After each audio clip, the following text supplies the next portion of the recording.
Olá, minha gente, está no ar mais um Ponto de Vista. No programa de hoje, nós vamos conversar com o escritor Torres Carreira. Ele está lançando um novo livro, o nome é Nascer Já Era Assim. Sejam bem-vindos, seja bem-vindo, senhor Torres. Muito obrigado, é uma satisfação estar aqui para falar desse novo trabalho. E esse trabalho já vem com um título que é bastante provocativo, né? Sim, não só o título, como todo o livro ele é bastante provocativo. Por ser um tema muito importante que requer debates, ampliar os conceitos, para trazer consciência, ele é um livro interativo. Aproveitamos que a tecnologia hoje nos permite fazer o que fizemos. Usamos e colocamos um QR Code no final de cada capítulo, onde o leitor, ao final da sua leitura, poderá espelhar o seu celular para ouvir a opinião de um outro leitor sobre aquele mesmo tema. Uhum. E no final do livro vem um outro QR Code que ele poderá falar sobre o livro, ele poderá deixar a mensagem dele e assim a gente vai ampliar o debate, né? E como é que surgiu essa ideia do senhor colocar esse... Porque é uma ferramenta nova, né? Sim. Para gente que começou a comprar livro lá atrás, não vou falar a data, porque senão fica chato, né? Mas isso é uma ferramenta nova, esse QR Code, isso traz uma interação maior. Como é que surgiu essa ideia para o senhor? Bom, a ideia surgiu... Este ano participei de um congresso da Câmara Brasileira do Livro no Guarujá. Uhum. E lá estavam presentes todos os grandes editores, autores, e eu não vi nada de novidade, não obstante a tecnologia avançou muito, que o livro é uma ferramenta fundamental, mas no mundo de hoje ela é uma ferramenta parada, né? A pessoa lê, o autor não sabe, não tem o feedback do que o leitor achou, né? A gente pode ter opiniões divergentes naquilo que a gente escreveu, mas o debate ele amplia a matéria, né? Traz mais consciência, mais participação e conexões, né? Então isso é importante. Então eu imaginei, que eu já estava trabalhando nesse livro, transformá-lo num veículo interativo. E aí fomos buscar tecnologia, porque você vai imprimir o livro, você tem um QR Code ali. Normalmente o QR Code está ligado linkado a um endereço, né, chamado link, Uhum. e você só pode colocar aquele. E aí nós contratamos técnicos que desenvolveram um QR Code dinâmico, de maneira que eu posso ter em um capítulo 100 opiniões diferentes sobre aquele texto. Uhum. Então nós pretendemos lançamos com um vídeo em cada capítulo, mas pretendemos ter 3, e depois no site torrescarreira.com, lá nós vamos ter todos. Uhum. Então qualquer pessoa pode acessar e ler o livro e ouvir a opinião dos outros. Torres, o livro ele foi lançado recentemente, então ele ainda está pouco visível, aliás, está visível nas prateleiras, mas poucas pessoas ainda tiveram acesso, né? O senhor já teve algum feedback, algum retorno de algum leitor, justamente por conta dessa tecnologia?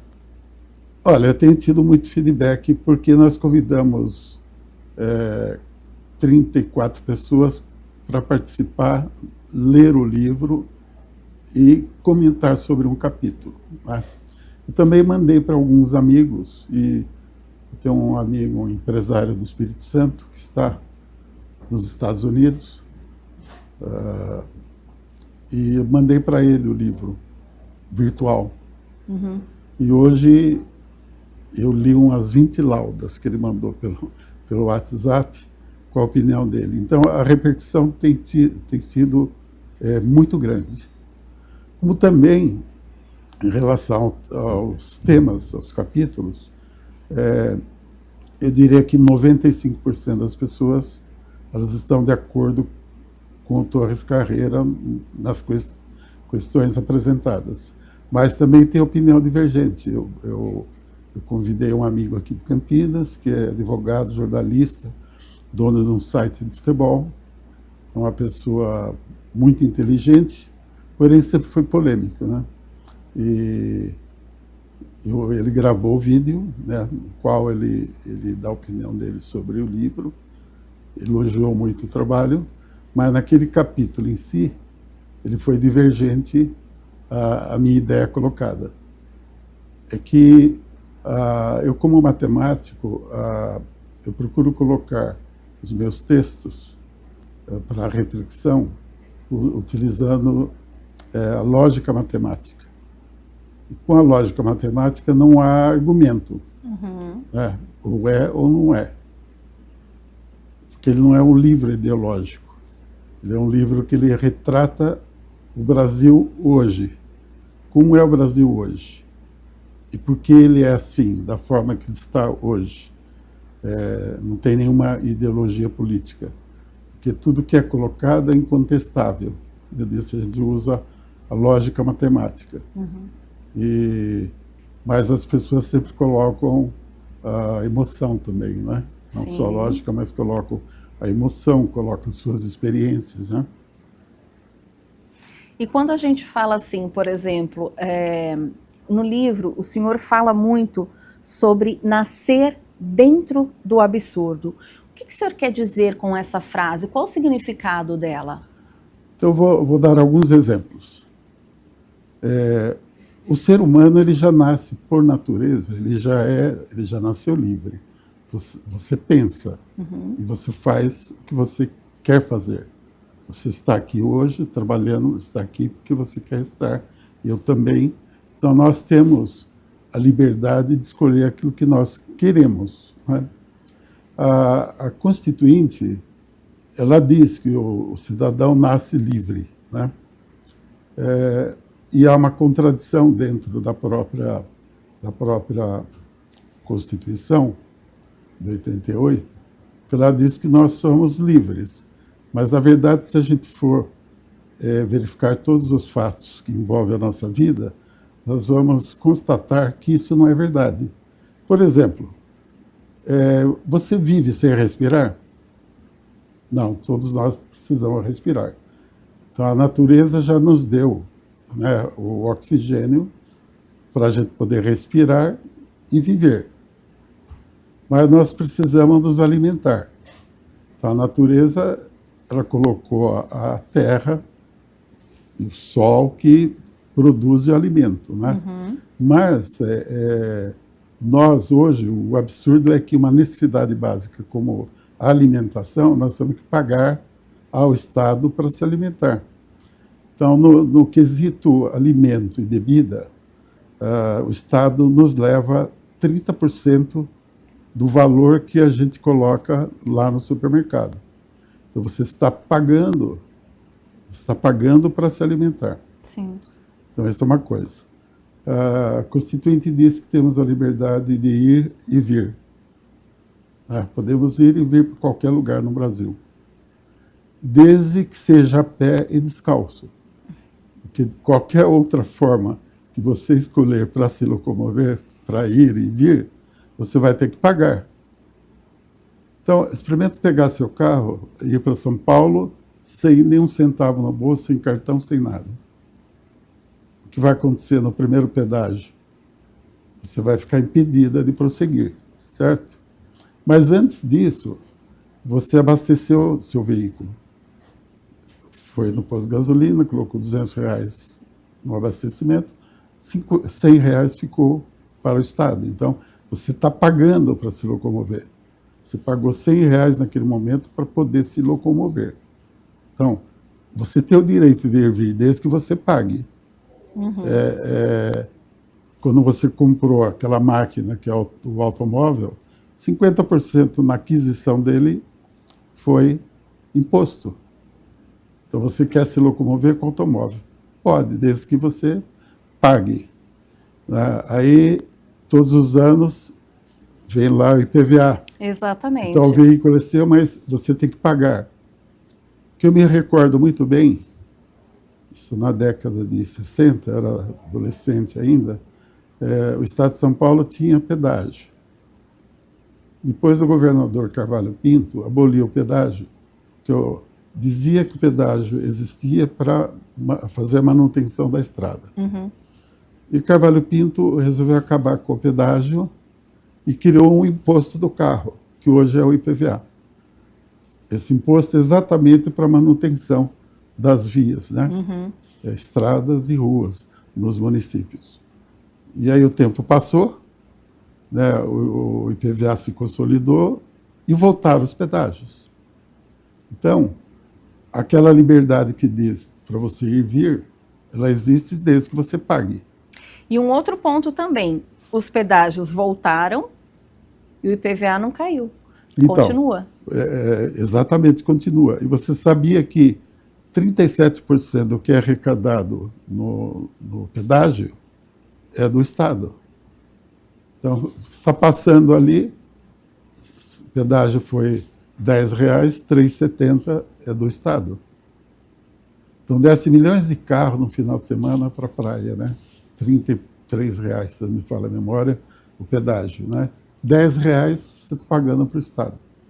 Então, tudo que a gente quer fazer no sentido de ir e vir, ou a trabalho, ou a lazer, seja lá por que motivo for, tudo é pago. E eu digo no livro que você tem o direito de ir e vir sem pagar nada se você for a pé e descalço. Porque se for de tênis, o tênis é 40% são impostos. Então, você já pagou para usar o tênis ou o sapato. Entendeu? Então, é uma contradição a Constituinte falar que você tem liberdade e você não tem. Então, você paga para comer, 40% para vestir, mobilidade em torno de 50%, é o seu veículo, farmácia de 21% a 26%, e por aí vai. Agora, o mais absurdo é você, depois de tudo isso, tudo que você for fazer na sua vida, você vai pagar o Estado, o absurdo é ainda você pagar para trabalhar. Porque você já vai pagar para uma necessidade básica que é o alimento. Vestir é outra necessidade básica. Mobilidade é outra. Uhum. Praticamente. E aí, paga tudo isso e para quem é assalariado, vem lá o desconto do imposto de renda todos os meses. Então, já é descontado na fonte. Né? E o mais absurdo é quando você vai fazer a conta, você fala, bom, me recolheram 50 mil de imposto, mas eu devo 30. Uhum. Então, você emprestou 20. Então, além de pagar tudo isso, e pagar para trabalhar, ainda você está emprestando. Aquele dinheiro que vai ser restituído na sua conta, é um dinheiro que você emprestou para o Estado. Uhum. Então, não podemos dizer que nós somos cidadãos livres. E como é que surgiu, né? Como é que foi despertado essa percepção de todos esses detalhes, tanto pagar para trabalhar, para se vestir, para se locomover? Como é que isso foi despertado na sua vida, na sua mente? Houve algum momento específico? Houve. Eu gostaria que tivesse despertado com 15, 20 anos de idade, né? Infelizmente, esse despertar foi recente. Porque eu atuei no mercado segurador durante mais de 30 anos. Então, eu trabalhava com riscos, né? Analisava os riscos econômicos das pessoas e das empresas. Então, eu passei a vida analisando os aspectos dos riscos humanos. Como era um estudioso no assunto e respeitado no mercado por isso, já tinha escrito um livro sobre esse assunto, mas a minha bagagem nessa área era tão grande e como tinha mudado, em 2010 eu migrei para o setor imobiliário, atuo atualmente no segmento de desenvolvimento imobiliário. Eu achei que aquelas informações não deveriam ser perdidas. Eu resolvi colocar no papel. E ao voltar a refletir sobre riscos, aí eu cheguei a tudo isso. Ou seja, a gente vive gerenciando riscos. Antes de nascermos, a partir do momento da concepção, a gente já entra na fase do risco. Por quê? Porque poderemos não nascer, né? Houve a concepção, o feto, mas aquele feto já começou no risco. Por quê? Pode acontecer um acidente com a mãe dele, pode um medicamento, às vezes acontece que o médico passa para gestante, acaba afetando o feto, né? Então, concepção, dali para frente o risco. No momento que respiramos pela primeira vez, opa, chegamos aqui, né, onde estamos. Aquela criança inocente, ela nem imagina o que vem pela frente, né? Vai ter uma linha do tempo aí que ela vai passar administrando o risco. Até atravessar a rua é um risco, né? Descendo uma escada, o risco. Quantos acidentes? Até 2 cantores famosos recentemente, eles morreram por acidente dentro de casa, né, batendo a cabeça. Teve o famoso caso do Gugu também, né? Sim. Então, a gente vive gerenciando riscos. Que são os absurdos, né? Que o senhor comenta no livro. Os absurdos é você pagar para comer, pagar para vestir, pagar para se mover. Isso é um absurdo. Eu pelo menos acho. Agora, tem algum absurdo que acontece, que existe no nosso cotidiano e o brasileiro ainda não se tocou que é um absurdo? O maior deles é aquele que na nossa Constituinte nos garante o voto direto. A Constituinte diz que o cidadão, né, que é um eleitor legalmente, ele tem o direito de escolher os seus parlamentares e os executivos, municipal, estadual e a presidência da República. E isso não é verdade. É uma contradição da nossa Constituinte. Porque nós não escolhemos ninguém. Nós só vamos às urnas referendar quem já foi escolhido. E escolhido por quem? Pelos partidos políticos. Os partidos é que escolhem. E a gente vai lá referendar.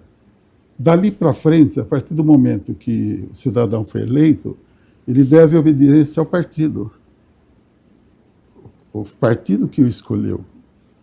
Ele deve obediência ao partido. Recentemente, vocês devem ter acompanhado, naquela votação lá para blindagem dos parlamentares. Aí a opinião pública e a mídia foi em cima, eles recuaram. Mas teve deputado que se desculpou perante as câmaras, dizendo que não era a opinião dele, mas que ele foi obrigado, porque era a posição do partido. E se a pessoa não acompanha o partido, ele pode até ser expulso. Então, isso é um grande absurdo, dizer que nós escolhemos quando não escolhemos ninguém. A gente só vai lá referendar. Isso é uma massa de manobra para dizer que nós estamos numa democracia e que o povo tem direito ao voto direto. Porque um pouco antes de encerrar a ditadura militar, havia um movimento muito forte das diretas já. Sim. E o povo se mobilizou, grandes artistas, jogadores de futebol, lembro do Sócrates, Casagrande. Houve um movimento muito forte. Então, a expectativa do povo era escolher seus governantes. E a maior traição de quem fez a Constituinte de 88, que tirou esse direito do cidadão, iludindo-o, né, através dos partidos, né, eles escolherem e a gente só referendar. Então, eu acho que esse é um grande absurdo. Quando o senhor fala de democracia, como é que o senhor vê a nossa situação hoje? Existe democracia no Brasil? Não. Dizem que nós temos uma constituinte democrata, né? Mas não vivemos numa democracia.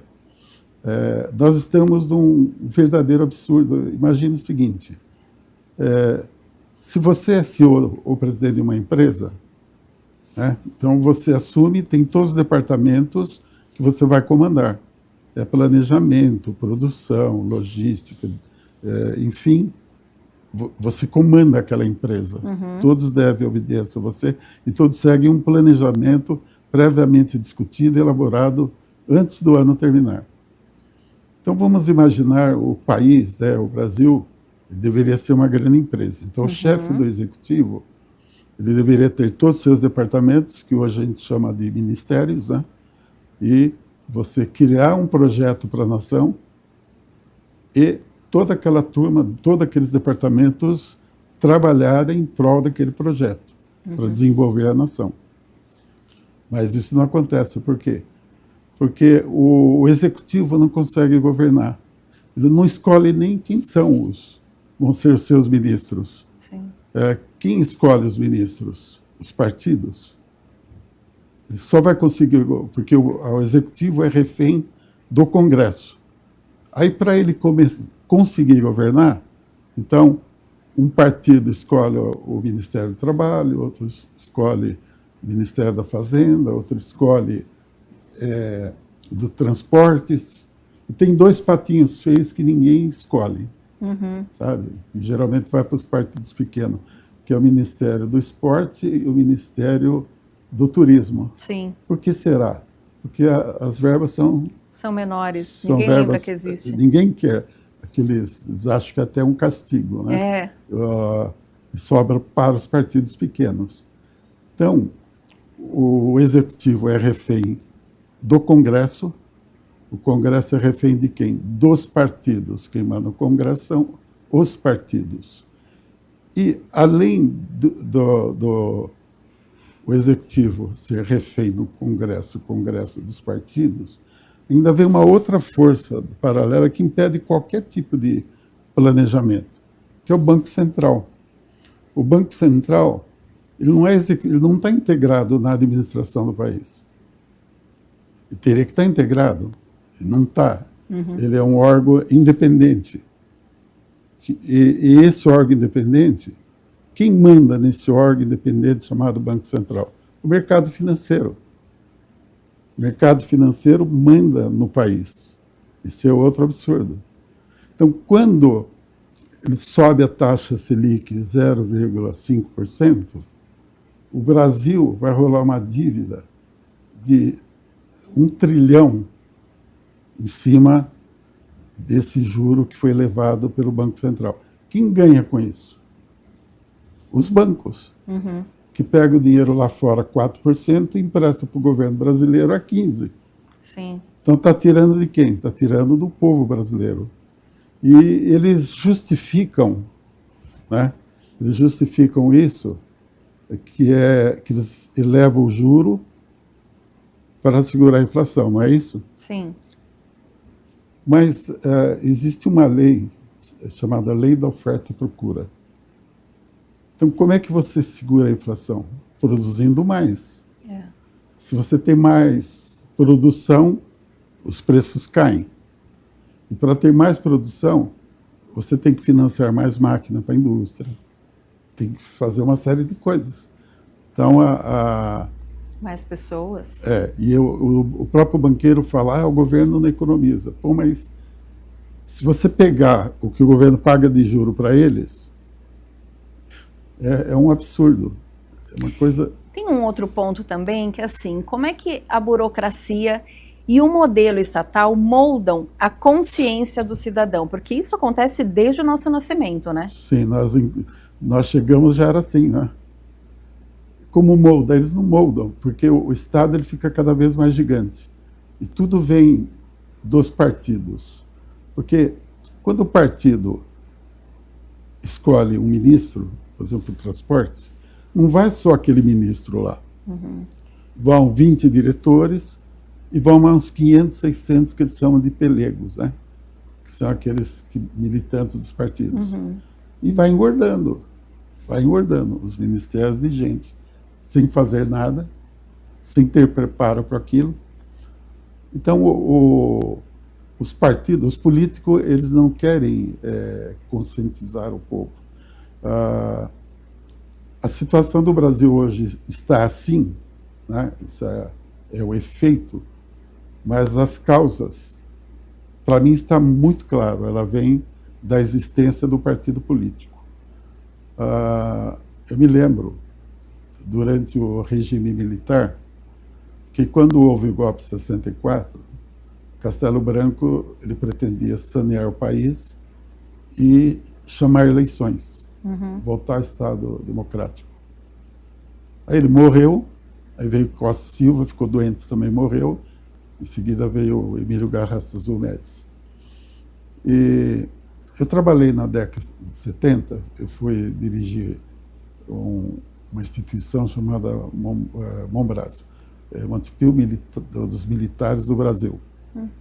E lá conheci o general Muraci do Couto Silva, que era irmão do Golbery, que foi um dos homens mais poderosos durante todo o período da Revolução de 64. Ele era o chefe de gabinete do Médici, depois foi do Geisel e, por último, do João Figueiredo. Eles queriam devolver o Brasil para que o povo pudesse escolher seus dirigentes, mas eles não confiavam nos partidos, nem confiavam nos políticos. Tive muitas conversas, eles não acreditavam. Tinha um político da época, foi prefeito de São Paulo, governador, que era um tremendo puxa-saco do governo militar. E eles detestavam isso, a bajulação desse governador paulista com o flerte com o regime militar. E demorou para eles devolverem. Foi no governo Figueiredo que eles já cansaram de resolveram, então, chamar a eleição direta, que não era direta, né? E depois veio a Constituinte. Então foi assim que a coisa aconteceu. O senhor propõe também, o senhor comenta no livro, né, sobre uma nova forma de participação do público. Qual seria essa forma de participação do público? Porque a gente acha, né, que existe uma participação do público, por exemplo, nas eleições. Que é uma participação que não tem efeito nenhum. Exatamente. A não ser referendar os nomes que os partidos escolheram, né? E que eles vão se reportar aos partidos e não ao povo. Eu pergunto, o porquê da existência dos partidos políticos? Porque nós precisamos dos partidos políticos? Eu, sinceramente, eu acho que não. Quando a democracia nasceu na Grécia, não existiam os partidos políticos. Os partidos nasceram porque a elite daquela época achou que ia perder o poder. Então inventaram esse negócio dos partidos políticos. E que perdura até hoje. Então, hoje, com a tecnologia existente, o povo pode se organizar melhor e o próprio povo escolher, dentro da sua base, né, quem vai ser os parlamentares e quem serão os executivos. Como é que eu vejo essa estrutura? Eu vejo que a estrutura política, a menor unidade é a família. Normalmente o brasileiro, ele vota e acha que aquele salvador da pátria vai resolver os problemas. Cada vez vai piorar mais. Então, o cidadão ele tem que assumir a responsabilidade, e começa em casa. Então, você tem a casa está numa rua, a rua está num quarteirão. E eu me lembro, aqui no Taquaral, onde eu cresci, que naquela época existia uma figura chamada inspetor de quarteirão. Era um cidadão ali daquele quarteirão, daquele bairro, sim, que cuidava de tudo, visitava as famílias, se tinha alguém doente, se tinha alguma criança sem escola, se tinha algum buraco na rua, iluminação, algum problema de segurança. Então ele cuidava ali do quarteirão. Veja que naquela época não existia celular, redes sociais, não existia nada, né? Se fosse hoje aquele inspetor de quarteirão, ele teria todo mundo num grupo do WhatsApp, né? E conversaria. Sim. Né? Então, eu vejo que tudo tem que começar da família e a base é, vamos supor, quarteirão, que eu chamaria de distrito. Uhum.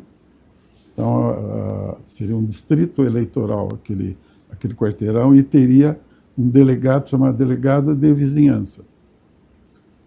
Esse delegado de vizinhança é aquela pessoa que é ali do quarteirão, que se sobressai, que é interessado, pessoa que tem vocação para isso, né, para o coletivo. Aí você juntar 40 quarteirões, aí você tem um território. Aí você teria um delegado territorial. Uhum. Esse delegado territorial, ele substituiria o que hoje é o vereador.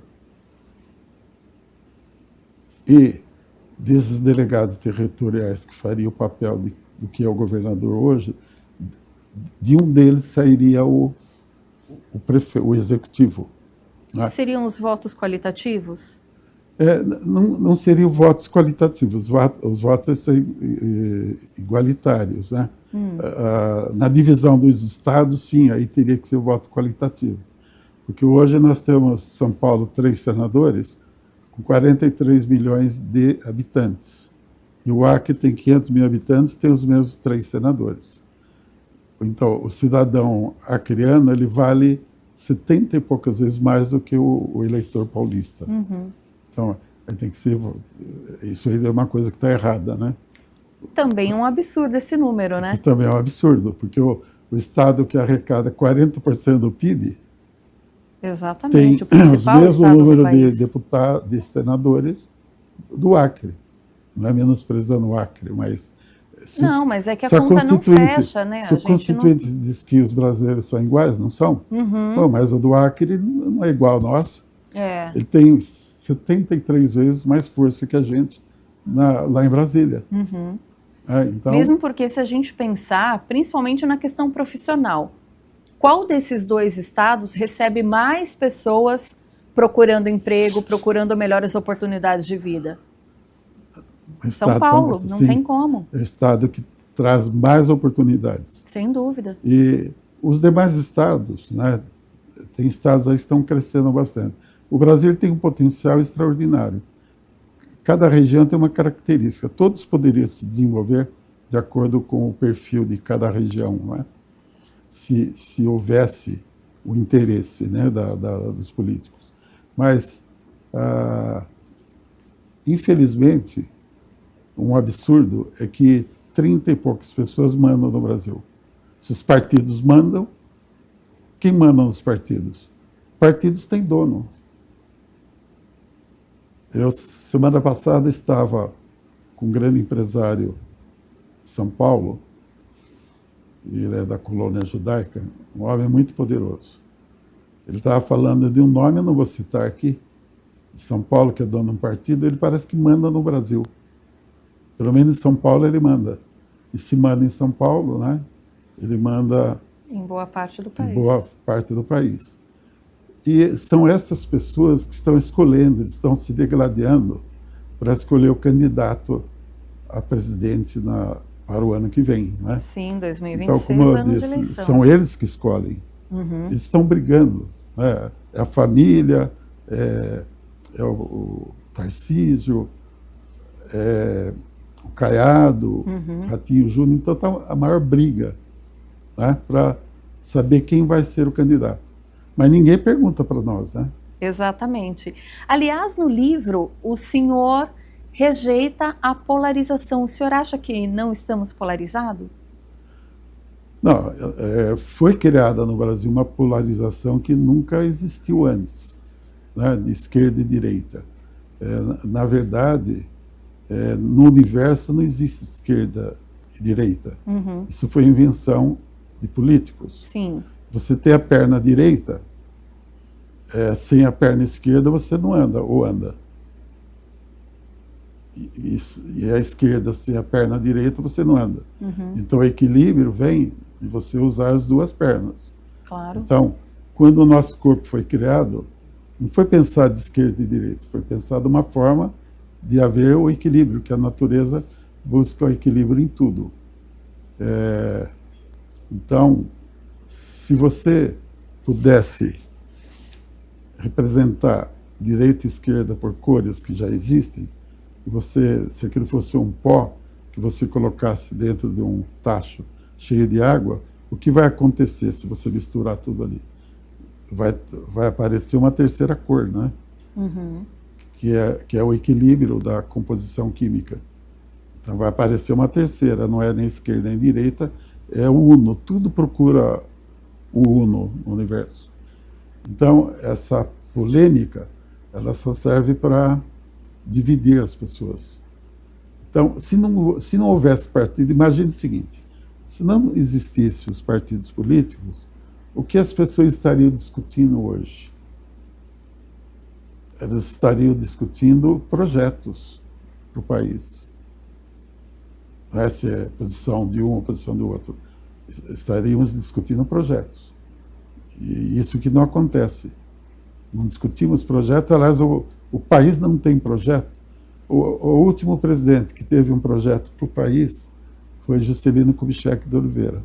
Olha, quantos anos. Ele fez um projeto para desenvolver o país em 50 anos em 5. Ele cumpriu a meta dele. E ele ia voltar em 64, que não tinha reeleição, ele não pôde ser reeleito, mas ia voltar em 64 com a agricultura 50 anos em 5. Ele já estava trabalhando nesse projeto. Agricultura 50 anos em 5, que é aquilo que hoje é a força do agronegócio, é aquilo que Juscelino pensava em 1960 e que ia fazer. De lá para cá, nunca mais eu vi nenhum governo ter um projeto para o Brasil. O senhor acredita que a polarização continua e é por isso que a sociedade discute ainda, e vai começar a discutir cada vez mais, mesmo porque o ano que vem tem eleição, discute pessoas, partidos e não projetos? Porque todos esses que querem ser candidatos, nenhum tem um projeto. Você vê alguém que chega, olha, a minha ideia para o Brasil é essa. Ninguém apresenta projeto. Aliás, tem uma outra coisa que é absurdo, é que quando existem os debates, né, a primeira coisa, nos debates, deveria ser proibido um candidato falar do outro. Sem dúvida. O debate deveria ser em termos de projetos. Ele chegaria lá apresentando, meu projeto para o Brasil é esse. O outro chegaria também com o seu projeto. Então vamos discutir projetos. E isso é lição de casa, né? A gente aprende na escola, né? Quando o professor fala, olha, vocês vão apresentar um trabalho, né? Exatamente. Era isso que nós éramos ensinados, né? Você vai apresentar o seu projeto, o seu trabalho, e não falar do colega se ele fez ou não o projeto. Exatamente. Então, não é um absurdo Total, nenhum candidato absurdo. ter projeto? Eles não têm projeto. Aí vão usar o horário eleitoral, que custa, né? E para um falar do outro, até a ponto de como se diz, atacar a honra do outro e levar uma cadeirada na cabeça, né? Sem dúvida. Isso não é absurdo? Total. É absurdo total.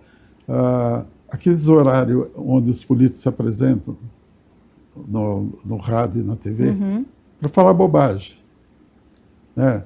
Se não existissem os partidos, esses horários poderiam ser utilizados para falar, em Brasília estamos com esse projeto e tal. Vamos se manifestar através do endereço tal, dê a sua opinião, se é a favor, se você é contra, discutir ideias, né? Não, e alguns usam até para fazer piada, né? Para brincar com o público. Falar piada, acho que foi esse ano que foi discutida a reforma tributária, e aí chegaram na discussão o imposto das bebidas. Uma das coisas que o brasileiro mais gosta, o brasileiro trabalha muito, é chegar no final de semana, tomar uma cervejinha com os amigos, fazer um churrasquinho e tal. Então, aqueles homens que foram escolhidos, né, pelo povo para estar lá no parlamento discutindo o projeto, chamaram o imposto da cerveja de imposto do pecado, cometeram bullying contra quem os elegeu. quem são eles para julgar as pessoas? Né? Imposto do pecado. Então, você tomar cerveja é um pecado. E taxar a cerveja em 75%. Hoje é 60%. Então, uma coisa que o cidadão não sabe, né? Quando ele toma uma cerveja, ele paga R$20, 12 é imposto. E vai para 15%.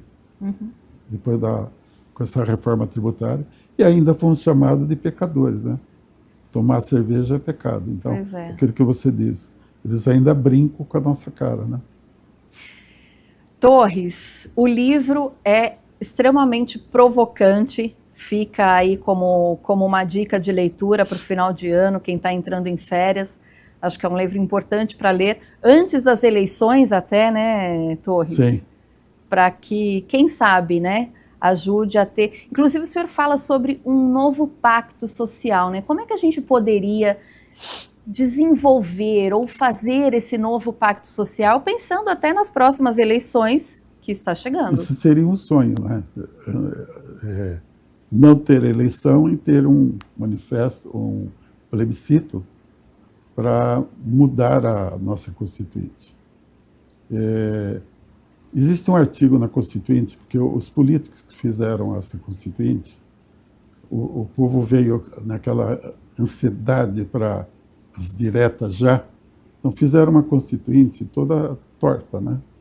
E fiz uma Constituinte parlamentarista, fizeram plebiscito em 94, o plebiscito deveria ter sido feito antes de montar a Constituinte, não, fizeram a Constituinte parlamentarista, que alguns queriam o parlamentarismo, fizeram o plebiscito em 94, 6 anos depois, para o povo escolher monarquia, presidencialismo ou parlamentarismo. Aí ganhou o presidencialismo. Só que a Constituinte ela foi moldada para o parlamentarismo. Por isso que o presidente ele é refém do Congresso, e o Congresso refém dos partidos.